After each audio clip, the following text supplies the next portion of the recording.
The views and opinions of this broadcast do not reflect the views and opinions of Armed Media, New Productions, and its affiliates. Enjoy the show. No!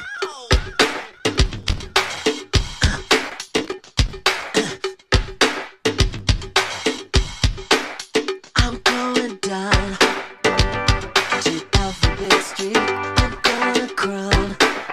Meatballs for my dog. He doesn't eat dog. All right, everybody. It is. Somebody's trying to FaceTime me. They need to not do that. Everybody, hello. This is Cathy. It is Tuesday night, March 13th. It's already March. We had our, what do they call it, spring forward. Confused me to the point that I was at work in the office until 7 o'clock last night because it was still light out. And I was just like, la, la, la, la, la. And all of a sudden I realized what time it was. So that's the downfall. I mean, I love that it's light later, but it could confuse you. But welcome to the F word. Excuse me 1 second. Lost my voice for a second. But I'm really excited to have everybody here tonight because there's some really important information. If you've got kids, teenagers, younger kids in school, we're going to have some really good information coming your way because the F word for tonight is financial aid and, oh, well, there's more, FAFSA, because I just wanted to say it, FAFSA. But I want to welcome my friends, Toriano, the Wolf Keeper. I have no idea. He's howling at the moon in Austin somewhere. He was going to join us tonight. Maybe he will click in, but he's been running around finding out all kinds of great things about vets, what's going on with them. And, you know, because he is the dog trainer extraordinaire, he is actually finding out a lot about the needs of the vets and how service dogs can be a help to them. And we'll talk about that like we do every week if we get the chance. But first of all, with no further ado, that's another F word, further, Jeff Rediger with Fed Resource. He has been a friend of mine for, gosh, I think it's been like 5 years, Jeff. I know. Wow, crazy. Wow, I know. But Fed Resource, and then we also have Lynn O'Shaughnessy. Welcome to the show. Oh, thanks for inviting me. Yes, and now you're both in San Diego, right? Yes. Yes, we are. Okay, well, you know, it was like, I think 40 today here. What was it like there? Oh, it was, in the 60s, Jeff? It was a little chilly today. We might have had, like 68. Yeah, a little chilly. It was a little chilly. Oh, my goodness. Yeah. I know. We're pathetic. When it gets 40 here, people are, you know, on their motorcycles, running without shorts on, or without, not shorts, but shirts. Running without shorts on? Yeah. Did you just say that? It's been a long day. It's been a long day. Long winters in Minnesota. Very long winters. They take their shorts off even. That's crazy. That would be us. But yeah, but it's seriously, you see people on motorcycles, it's ridiculous. But, you know, because we might have one day and that's it for the rest of our year. But well, if it's 40 in San Diego, no one's outside. We're all Lord. Inside freezing. Yeah, parkas. Oh my God. Oh my God. I'm dying. Hey guys, hold on 1 second. Somebody's calling and it says radio. Let me see who that is. Grasshopper. Oh, no. Whatever. Is calling for extension 5. To accept, the caller will be sent to voicemail. Goodbye. Okay, that was the weirdest thing. Did I lose everybody? Uh-oh. Hi, everybody. I'm still on the radio, but I lost my connection. Hold on 1 second. I just cut everybody off. Wait for them to say, press 1. Then you press 1. All right. 1 second here. Let me get them back. I apologize, everybody. That was the weirdest thing. Was that you that said radio? That was very rude. I'm so sorry. I don't know. It said radio, and I don't know. That might have been... Was that Toriano calling in, maybe? Jim? You talking to me? Yeah, I'm talking to you. No, I don't know. Okay, It because that would was say- weird. What did it have, the Was 1-800 Lynn or number? It just said radio. No, I lost Lynn too. I'll call her back. That was crazy. 1 second here. Everybody, Jeff, this is us, technical difficulties. Yeah, I know. It's me. It's you and me together.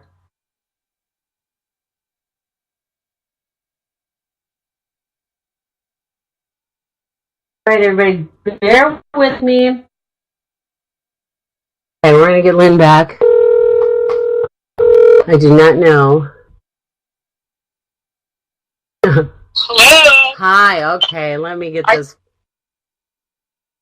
When you were taking that one call, I cut everybody off. yeah. I did. I hit end call and accept, I think is what I did. All right, but everybody's back. San Diego, Dan Hassan, everybody's here. We're all good? Mm-hmm. We're all good. Okay, now Jeff, you're all crackly. Oh, I am? That's not good. Yeah, I Oh know. dear. That's too much sun, I guess. Probably. Anyway, Oh, yeah. That doesn't sound good. I don't know what we're doing here. Jeff, why don't you hang up and call me back? It's not a good I'll call connection. right back. You can start with Lynn, and she's more entertaining than me. Okay, I'll so call back. well, let's start with FAFSA. Lynn, you know what? I want to know about you. What made you? Everybody, you know what? First of all, let me tell you what I know about Lynn, because I'm just meeting her tonight as well. But she is a nationally recognized college expert. She's a journalist, public speaker. Hold on, there's Jeff calling me. Let me get him. She's a public speaker. I got everybody again now, I guess. She's a public speaker, educator. You are an author, too, and it was an Amazon bestseller? Yeah. On my college book. I've written a lot of books, but this is my college book is the Amazon bestseller, The College Solution. A guide for everyone looking for the right school at the right price. Yeah, and that's my website too, is thecollegesolution.com. Thecollegesolution.com. I want to know how you became an expert. Oh, geez. Well, I was a financial journalist for many, many years. Prior to that, I was a LA Times reporter. And when my oldest was, in high school, we thought that, or she had wanted to go to one of the top University of Californias, like Berkeley, where her dad had gotten his undergrad degree. Oh, wow. And we had saved, for her to go to a in-state school, public school. But I realized before she did that she wasn't going to go to Berkeley because she wasn't in the top 10% of her class. Okay. So that's when I had to figure out, like, whoa, where's she going to go? And then somebody gave me a book called Colleges That Change Lives, about all these little schools, and I was fascinated by it. And I thought, because I'm a financial journalist, I should look into to see, could we afford schools that aren't a state school in our own state? Or, who gets scholarships, who gets financial aid? There's really nobody talking about that sort of stuff. And also, high school counselors know next to nothing on this topic. No. So you're not going to get help from the high school counselors.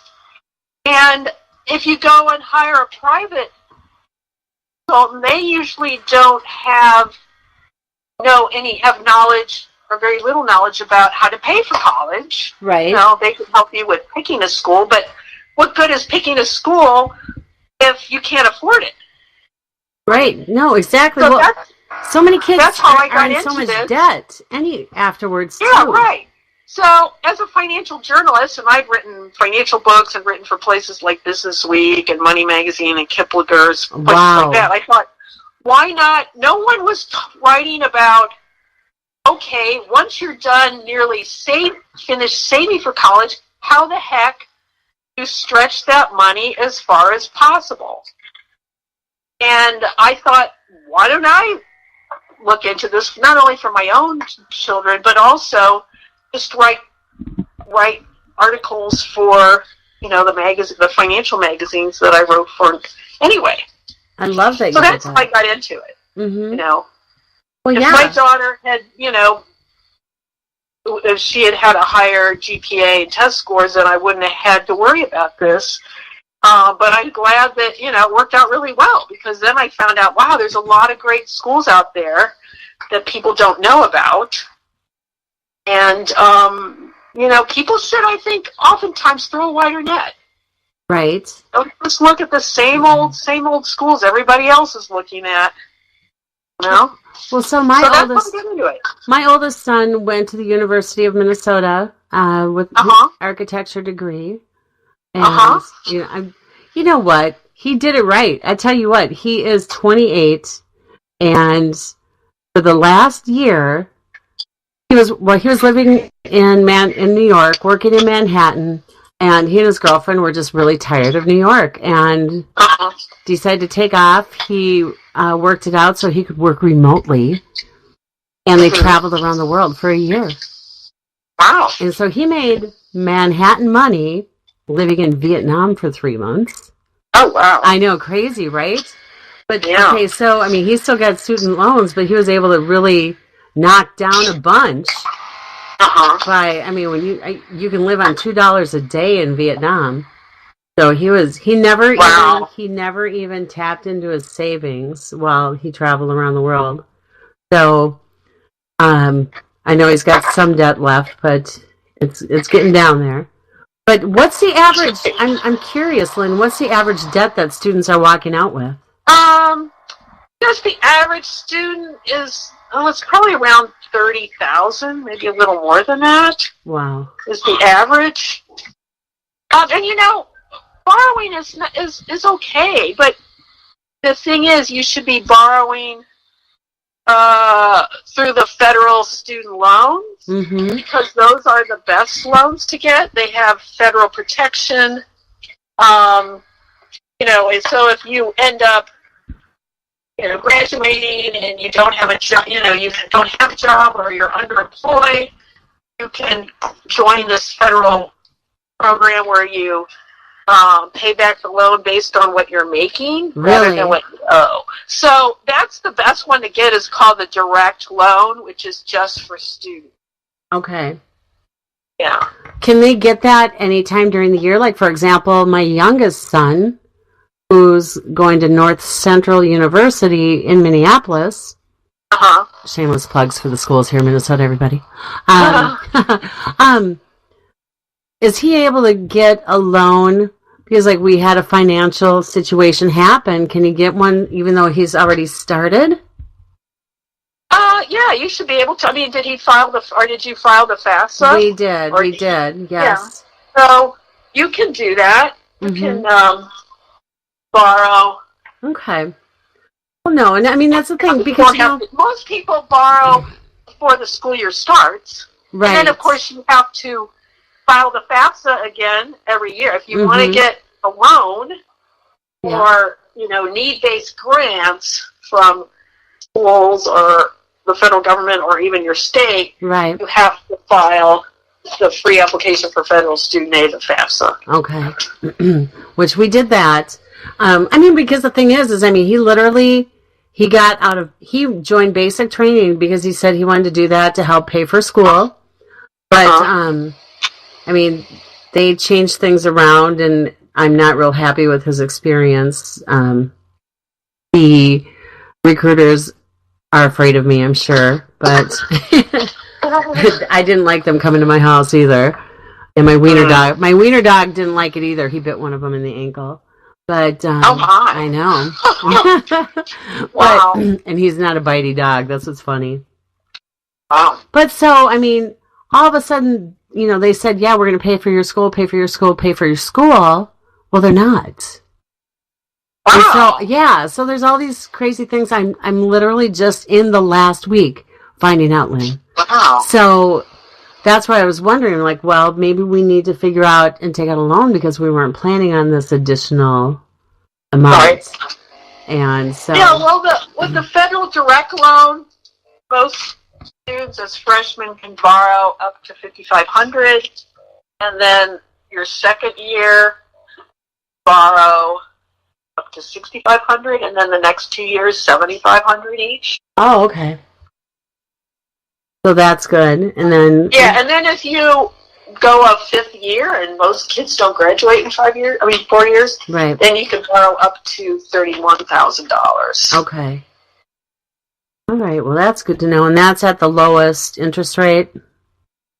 Yeah, I mean, it's like 4-something%. I mean, the federal government actually makes tons of money on these loans, unfortunately. I mean, the interest rate should be a lot lower, but, you know, the government is they get cashing in it on where they people. can get it.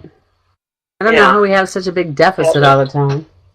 So here's what I'm curious about too is, so how do people know if they're even going to qualify for financial aid? Can you kind of describe financial aid to people that are just now starting to figure it out a little bit? Yeah, so basically for families, because that's a common question that families want to know, like, well, are we going to qualify for financial aid or not? The easiest way to do this, figure out in general, if you are going to qualify for need-based aid, free money, grants, is to use something called an expected family contribution calculator. Okay? And there are different calculators on the website. I would use the College Board's. So if you just go to collegeboard.com, .org, either way, then in the upper right-hand corner, you would type in EFC calculator, okay, and you'll find the calculator. So what the calculator is going to do is, well, first of all, you have to fill it out. You need to have, what your income is, your assets, or certain kind of assets, not all assets are counted, and then share your marital status if you're married, divorced, separated, whatever. And then if your child has any income or assets, you put that down. And then what the calculator will do is generate a dollar figure, okay, that indicates what the formula says you should be able to pay for 1 year of college. Okay. So if you are super broke, your EFC is going to be 0. You can't afford to pay anything. Now, that doesn't mean that you're not going to get billed or charged, right? Because you will. Right. But that just indicates you're very low income. You're not going to get anything, or you can't afford to pay anything. Right. Now, on the other end, for like really wealthy families, higher income families, there is no ceiling to this EFC. So let's say a family that's quite well off and their EFC is, say, $50,000, and they're looking at a school that costs $50,000. Well, they're not going to get any money from that, any need-based aid, because what they're expected to pay is what the school's priced at. Wow, so for families with a high expected family contribution, they should be looking for schools that are really good with merit scholarships for their kids, that are given regardless of whether you need money or not.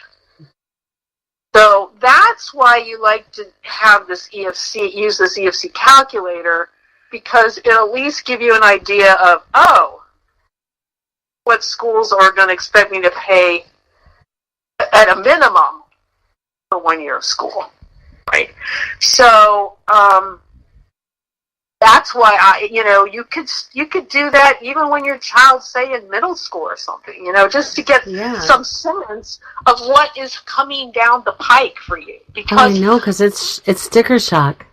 Yeah, exactly. And people will tell you they use that EFC calculator, and then they'll tell me, "Oh my gosh, they expect me to be able to pay that much?"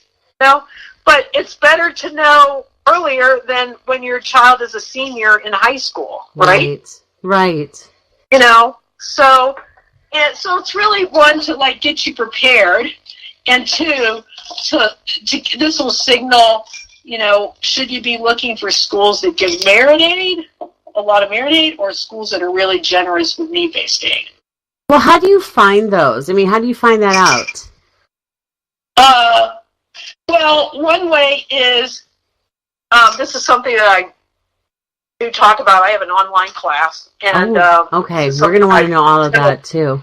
Spend a lot of time on this, but one way that you can, well, in general, okay, the general rule, the most elite schools in this country, right, they give the best need-based financial aid. You're kidding. So when my son was accepted to MIT, for example, and I was like, yeah, well, let's go visit, but yeah, forget about it. We probably would have had a better chance there of them covering more than the University of Minnesota did.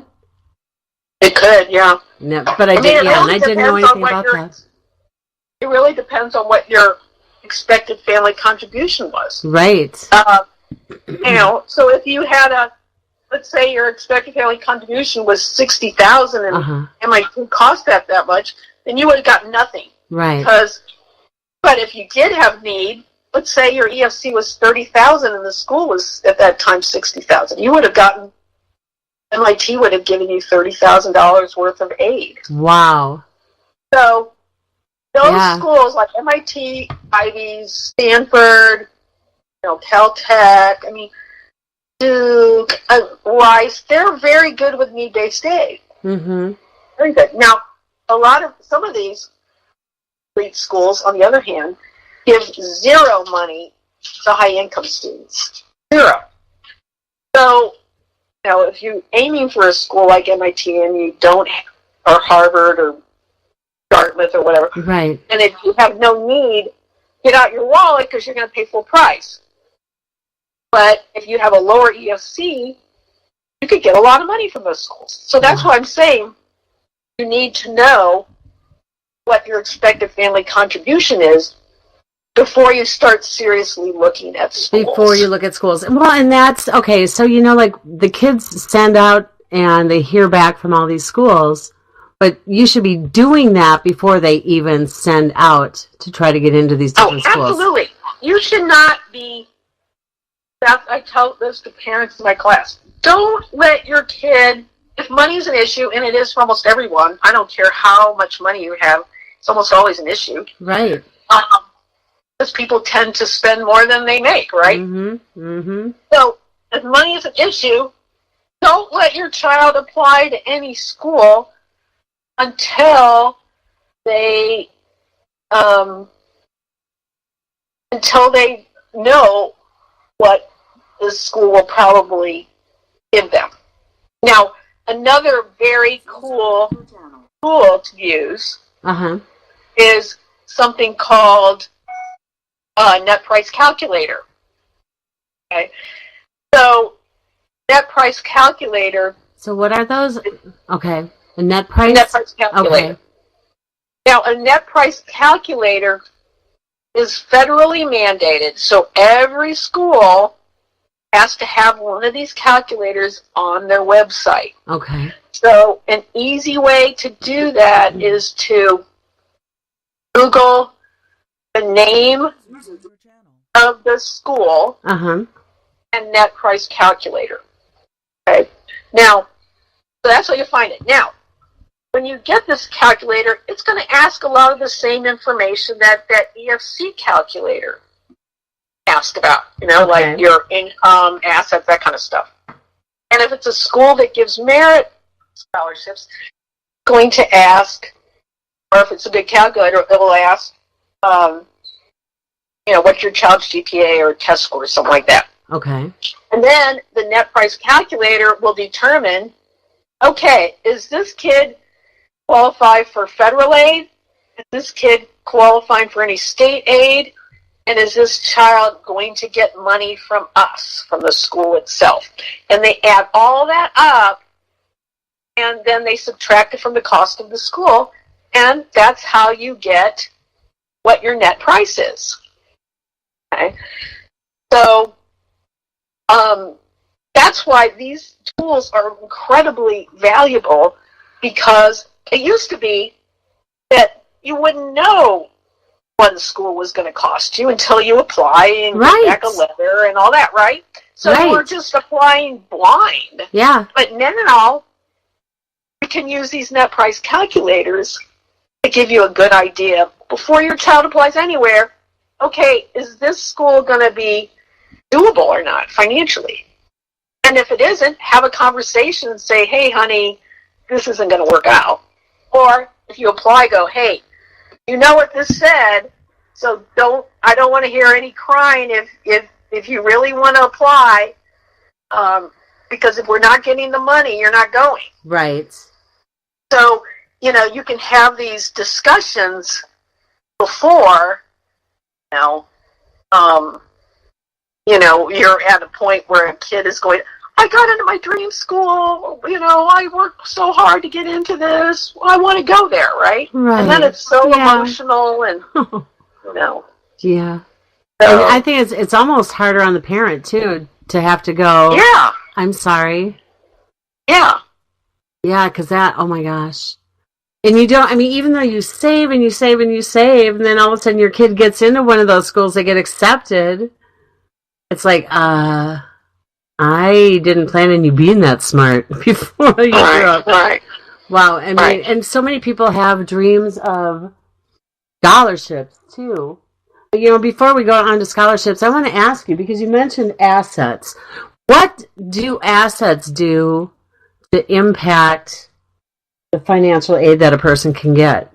Right. Well, a lot of parents worry about this, but really think they worry unnecessarily oftentimes, because really it's always good to save for college. Right. Okay. Like, it's so important to save. And in terms of assets, a lot of people feel like, oh, if I saved, so I'm going to be, hurt, where, and those that don't save are going to really luck out. Uh-huh. But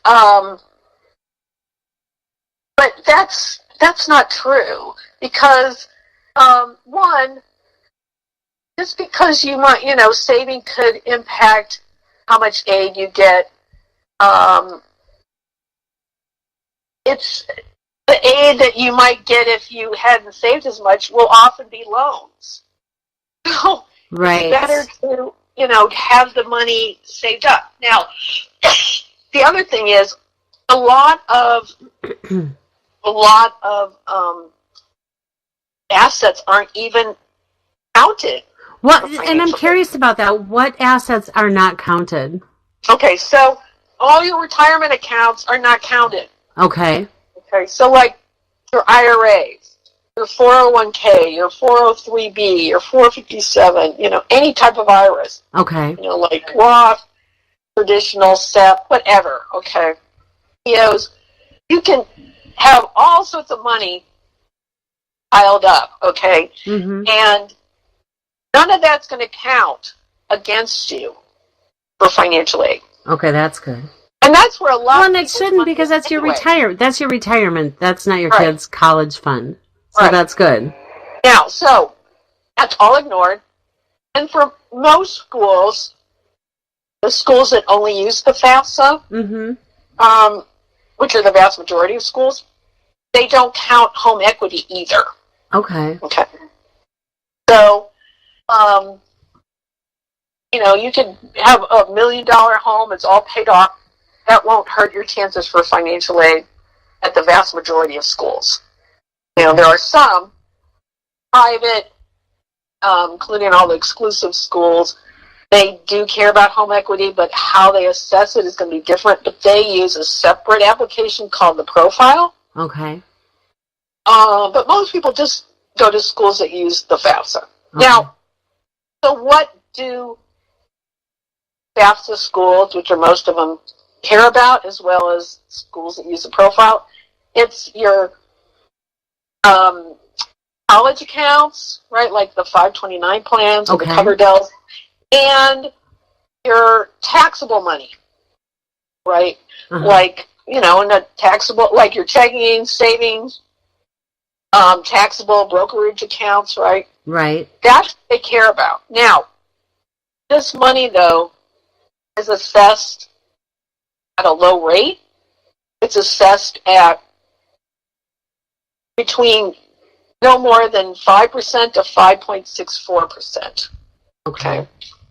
So, for every, $10,000 you save, it only impacts financial aid by $500 to $564.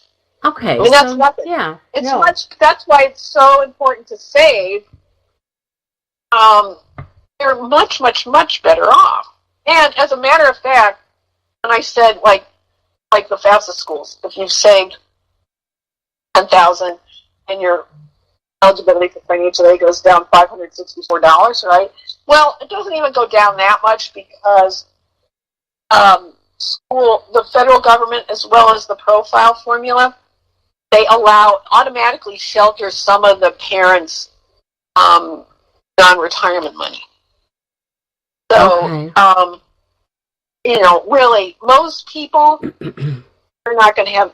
There's going to be no impact on financial aid. Wow. With their assets. Well, hold that thought one moment, because guess what? The Wolf Keeper just messaged me. He just got out of a meeting in Austin.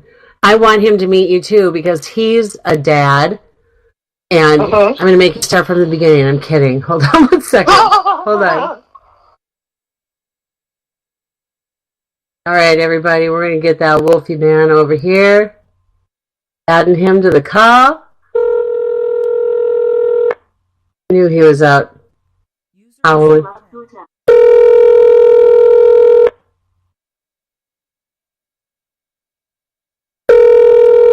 I think. There he is. Hello. Toriano Sazone. What's going down? I'm over here in Austin, Texas. The largest music convention in the world, film and interactive media, is happening. So I was busy talking with brand new people down here. So brand new people, as in babies. No. Well, Toriano, I want you to meet. I've been getting educated on educating our kids in college. Lynn O'Shaughnessy. You're going to have to go back and listen to all of this. And then, of course, we have our good friend Jeff Rediger here. Everybody say hello. What's up, Jazzy Jeff? You're still in Austin, man? You just taking up residency down there? I've been here since March 1st, and if you guys don't know about South by Southwest, I just got to give a quick plug to Hugh Forrest that owns and runs South by Southwest, one of the most phenomenal entities on the planet. If you've not been here, you have to experience it. There's over 55,000 people from all around the world, from Russia to Berlin to every place. But I can talk on and on and on. What's going down, world? Well, I'm going to let you meet Lynn here real quick, because we're going to get the bromance started again. But Lynn O'Shaughnessy. How you doing, Lynn? I'm doing fine. I need to change you guys' name. You are now L Boogie and Jazzy Jeff. L Boogie. There you go. I love it. Boogie. I like that, man. L Boogie and I'm Catwoman. So Jazzy Jeff, L Boogie. Jazzy Jeff, Catwoman, and the Wolf Keeper. That sounds like a new age DC comic. I love it. My glory. Oh my God, I love it. Jazzy Jeff was making his rise. So yeah. Oh my God. That's so funny. Well, Lynn, okay, I'm going to get Lynn back to what we were on task about. So we were talking about the savings and the assets. Okay.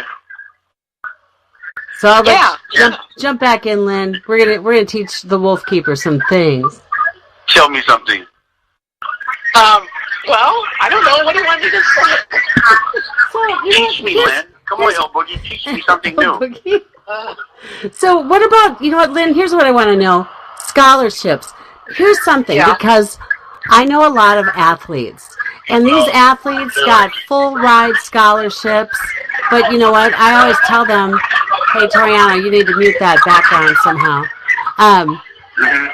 So they get full ride scholarships, but I always tell them, I go, you know what? Chances are your kids won't, so you better be planning for it. So where do they go? What are, scholarships? I mean, there's academic scholarships, all of that. How do people find them? Well, okay, so most of the money comes from the schools themselves. Okay. So, you have to be able to know, in general, what kind of schools are going to be more generous than others. Like I mentioned earlier, that the most elite schools are the best with need-based financial aid, but they don't give much, if any, merit scholarships. But the vast majority of schools, however, in this country give merit scholarship money. Okay, because they have to compete more, right? They have to, with all these schools that are trying to lure kids to their campuses. Because one of the misconceptions there is in this country is, oh my God, financial aid schools are all rejecting most kids, right? Because that's the message you get when every year they publish the rejection rates of schools like, the Ivies and Stanfords and all. But those are terrible. That's terrible. That's a teeny tiny percentage of all the schools out there. And in reality, most schools in this country are not meeting their freshman enrollment goals. Really? And no, the vast majority of them. Every year there's a study that's done by Gallup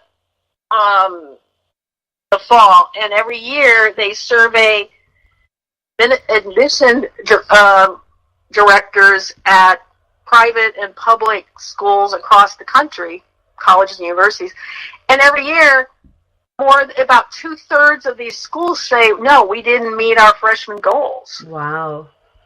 So that's why most schools have to give out, merit scholarship money to get kids to go to their schools. And in fact, at private schools today, let's see, it's about 88% of students who freshmen get money from the private schools they're going to. So there's actually a lot of competition out there to get kids into their schools. And how do you do it? You give them money. Exactly. At the price. And the fact, at private schools today, the average tuition discount at private schools today is about 56%. 56? Yeah. Holy. Okay, so seriously. The tuition discount. It's not. No. It's still going to cost you, right? They don't do like retail and hike up the price to make it look better when they do half off, do they? I'm just kidding. Well, the prices keep going up. It goes up anyway, right? Yeah. So, those are some things to keep in mind. Mm-hmm. You have to be able to understand what kind of schools give money, which don't. The schools would rather not discount, right? Of course not. We all want full price. Do full price, right? But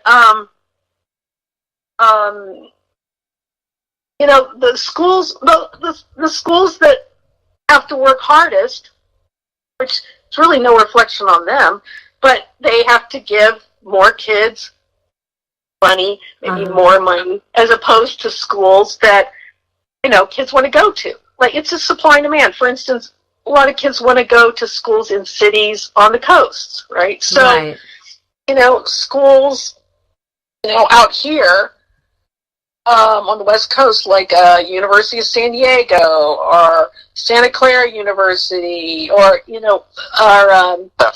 On the West Coast, or what? Pepperdine. There's Jeff. Yeah. Pepperdine, right? Pepperdine, or American University in Washington, or George Washington, or Fordham, or Drexel, right? Schools that kids have heard of, right? Or they live in cities in desirable areas on the coast. Those schools are going to cost more, and their merit scholarships are not going to be as good. Oh, I'm sure. Because they don't have to work as hard if a school happens to be located in the Silicon Valley or San Diego or Washington, D.C., right? Right. Well, you know, But here's something if I it's want a to ask school- though. What about like, okay, and Jeff, this is where I want to bring you in too, and also Wolf Keeper. Lynn, okay, so what about military schools? And then, you know, because I also want to tie in how you know Jeff with Fed Resource and the federal employees in the military and everybody that we're helping, but how does that work? Like let's say you want to get into West Point. Yeah. Well, there's a whole, long process Okay. to do that, and you have to, get a sponsor, one of your senators, or Really? I mean, Okay. it's quite a long process. Which I got to tell you, I'm not that up on that. But Okay. I mean, you do get in, you get a free education. Wow. Okay. Yep. So that I didn't know. So I know Toriano, he's down in Austin, and I know it's loud where he is, so I scolded him and made him mute himself, which is hard because we like to hear him. But Toriano, I want, because I want to let you get back to what you're doing. It was so kind of you to jump in, and sounds like I got people here at my house. But let's real quick on the military side of things. I mean, I love that if you're getting into West Point, you're getting into that, you're getting a free education. That I never knew.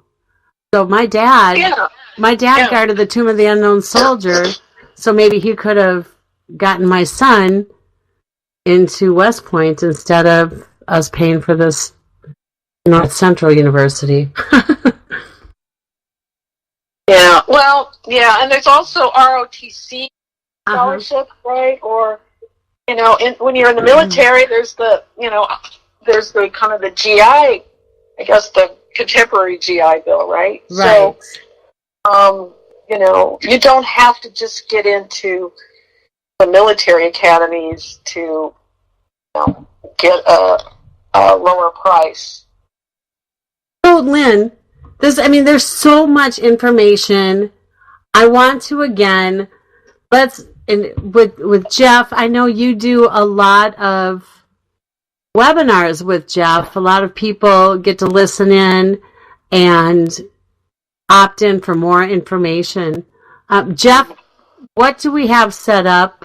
Where can people go to get all this information, to get signed up for her classes, to do her webinars, to buy her books, everything? What do we want to do? Well, you drive them to Lynn's site. Okay. Well, I don't know. I don't think everybody's going to fit in my car. Oh, okay. It's the collegesolution.com. So it's www.thecollegesolution.com. Thecollegesolution.com. Now, can they go on there? Can they say they heard about you? On my website, I have a lot of free information. I've got blog posts and such, and then I also have a course that I offer that you can see. I have at the top banner. You can click on that and you'll get more information about the course, which is a great course for parents with teenagers, people, and or high school counselors, college consultants, anybody who wants to know more about how can you make the price of college more affordable for a family. Right. So you're not eating ramen noodles the whole time like most college students do. Right. Or the parents. I was just getting ready to say, or the family. I go shopping at Quick Trip. It's like, I'm all excited when I could, I'm like, I got my grocery shopping done for under $20. But that's because I'm an empty nester. I don't, it's like, here's some eggs, here's some milk, here's some bread. It's all good. What's that? I kind of like ramen. You like ramen? I've never acquired that taste. Well, there's a big difference between the 99-cent ramen at the grocery store and some good authentic ramen. That's true. Next time you're out here, we'll do that. That's true. You know what? I honestly didn't know that there was like an authentic ramen. I only thought it was, there was the 99 cent. I honestly never knew. That's funny. Yeah, Really good. I think it's illegal for the whoever manufactures that so-called 99-cent ramen to use that word. Yes. So, Jeff Rediger, how did you and Lynn meet? I was actually referred to Lynn through my wife Lori, who said, "Hey, you know, we need to get involved with this lady because she knows what she's talking about. It was just a little too late for our kids." That's not the way. Yeah. Day late and a dollar short, literally. So we, our company connects military and federal employees to financial solutions, and a lot of the federal employees that we connect to financial planners are in need of retirement counseling. But there's a big group of them in that middle career that we felt would be a great opportunity to connect them to Lynn. Oh my goodness, so yes. we started promoting and marketing Lynn through our different advertising channels to get her name out to the public employees because that's the main source of all our data. And so that's what we've been doing. How long have you been doing that? We started, 3 years ago, Lynn, and then Circle Jack, like 3 or 4 months ago, right? Yeah, or less than that even. I don't know. Yeah, probably this year, I would think, isn't it? Yeah. I don't know. So this Time flies when you're having fun. Yeah, our company has close to 2 million public employee contacts in our database, and so we just felt, and our messaging, similar to this platform, we use webinars and podcasts to push out our messaging to the employees at different ages, and our mission has always been to connect public employees to financial solutions, and I'm a big advocate of Lynn. I think she provides incredible value. Oh, I'm already a big advocate, Lynn. I'm like I said, you're going to be my new best friend because she's awesome. I'm going to be. I'm going to hang on every word you say. Yeah, when you go to her website and you see what she's charging, it's like, wow, I thought it. To be honest, Lynn, maybe I shouldn't say this here, but I thought it'd be like 3 or 4 times as much. I know. Well, yeah. I mean, I'm just wanting to get it out to more, as many people as I can. But no, we're going to do that. It's so valuable. I mean, the advice is like, with the cost of college, gosh, some basic information can save you. In fact, people in my class have saved hundreds of thousands of dollars. Like, some have saved over 100,000, some over 200,000. Yep. Just by knowing what the heck you're doing and pinpointing the right kind of schools. Yeah. Or avoiding the ones that are going to be a financial disaster. Right. Yep. Oh my! I'm ready to cry because I didn't know so much. No, well, I do. I'll just go have a beer later and then I'll be fine. But no crying. Lynn, maybe for like grandchildren, Lynn will, it'll make up for it. The next generation. Oh my gosh! Right? Yeah.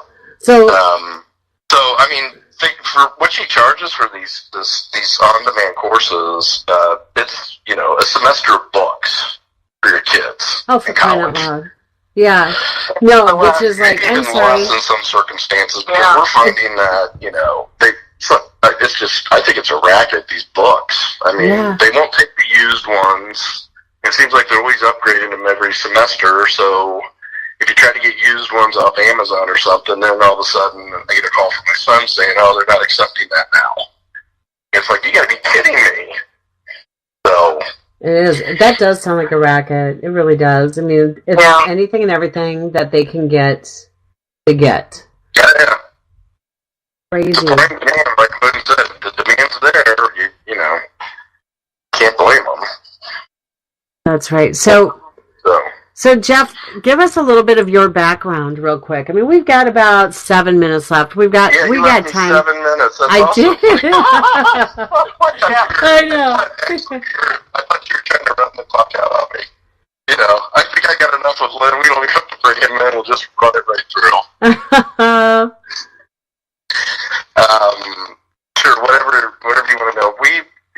One of our big missions is to, just like Toriano, with the vets, connecting them with dogs, which I think is a great, for PTSD. I think that's an incredible organization that he's involved with. We really feel that on the military side, especially for those of you out there that are active military, you're going through a big transition with your retirement plan right now, and you need to find good advice. So we offer webinars, educational sessions on helping active military as well as federal employees on making good decisions. Our company's been around for 10 years now. We were founded in 2008, and our mission's always been to connect public employees to financial solutions. And our website's fedresource.com, and we have webinars that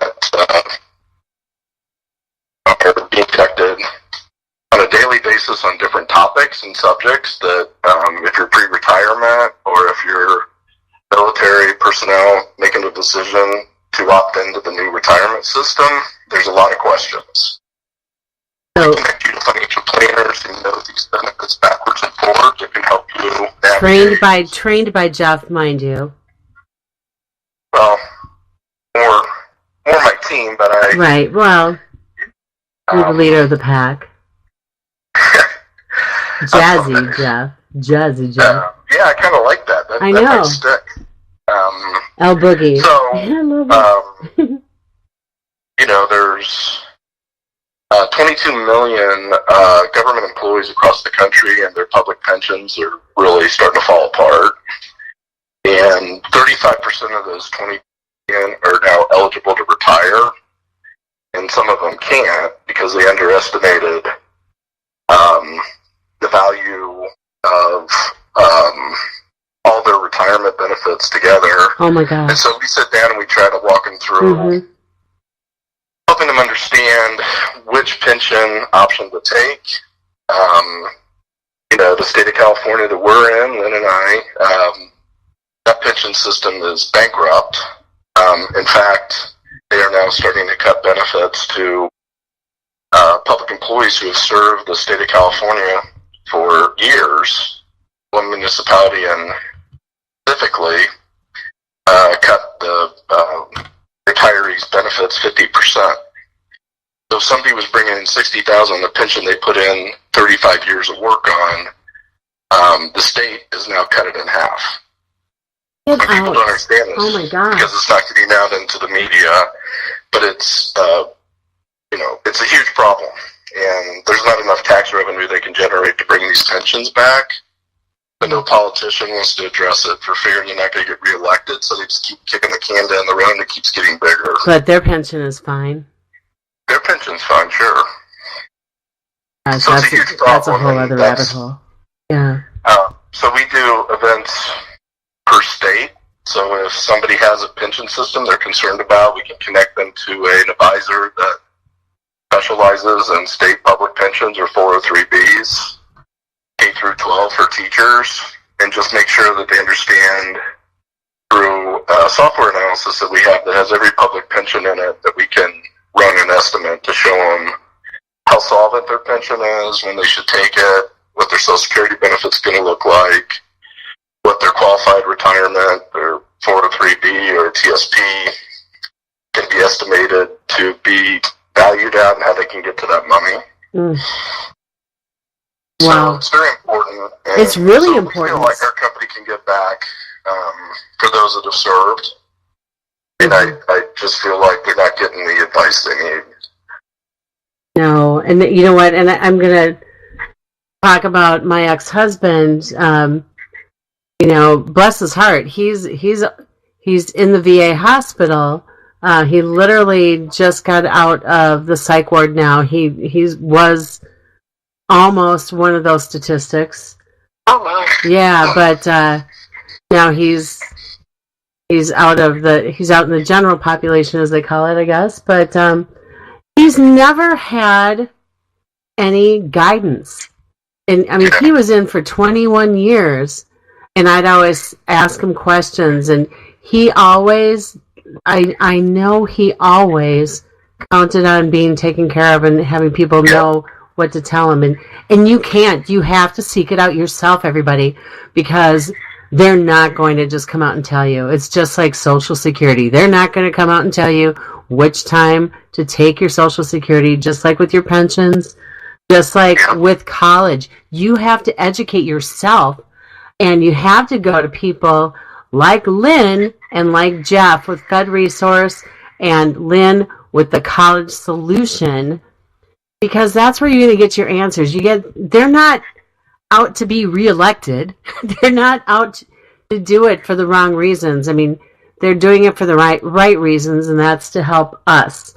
And that is what it is all about at the end of the day. And it is the end of our hour. See, I told you guys, it goes really fast, even with our technical difficulties. I know. Well, I would love to have you both back on, if you wouldn't mind, and we can continue our conversation. But thank you so much, everybody. This is the F Word, March 13th. What were the F words today, folks? And financial aid, and Fed Resource.